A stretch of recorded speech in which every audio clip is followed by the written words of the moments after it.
சென்னை உயர்நீதிமன்ற நீதிபதி செந்தில்குமார் அவர்கள் இப்போ வசமாக வந்து சிக்கியிருக்காங்க. சோஷியல் மீடியாவில் செந்தில்குமார் அவர்கள் வந்து பயங்கரமாக வந்து தாக்கி பேசியிருக்காங்க. என்ன நடந்திருக்கு டீட்டெயிலாக பேச போகிறோம்.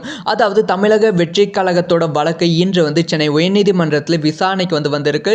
ஸோ இந்த விசாரணையில் வந்து செந்தில்குமார் அவர்கள் வந்து ஜட்ஜாக வந்து நீதிபதியாக வந்து இருந்திருக்காங்க. ஸோ கரூரில் நடந்தது வந்து ஒரு மேன் மேட் டிசாஸ்டர் அப்படிங்கிற விஷயத்தை வந்து சொல்லியிருக்காங்க.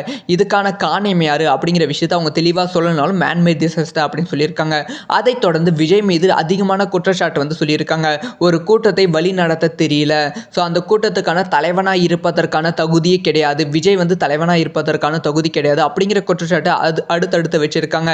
இதனால் வந்து நிறைய அட்வொகேட் சங்கம் வந்து நீதிபதி செந்தில்குமார் மீது வந்து விமர்சனத்தை வைச்சிருக்காங்க. ஒரு நீதிபதியாக இருந்துக்கிட்டு ஒரு தனி மனிதன் தாக்குதலை நீங்கள் எப்படி நடத்தலாம், அதுவும் வந்து நீதிமன்றத்தில் எப்படி நடத்த முடியும் அப்படிங்கிற விமர்சனத்தை அதிகமாக வந்து வைத்திருக்காங்க. இந்த சமயத்தில் தமிழக வெற்றி கழகத்தோட ஐடி விங் ஒரு பெரிய விஷயத்தை கண்டுபிடிச்சிருக்காங்க.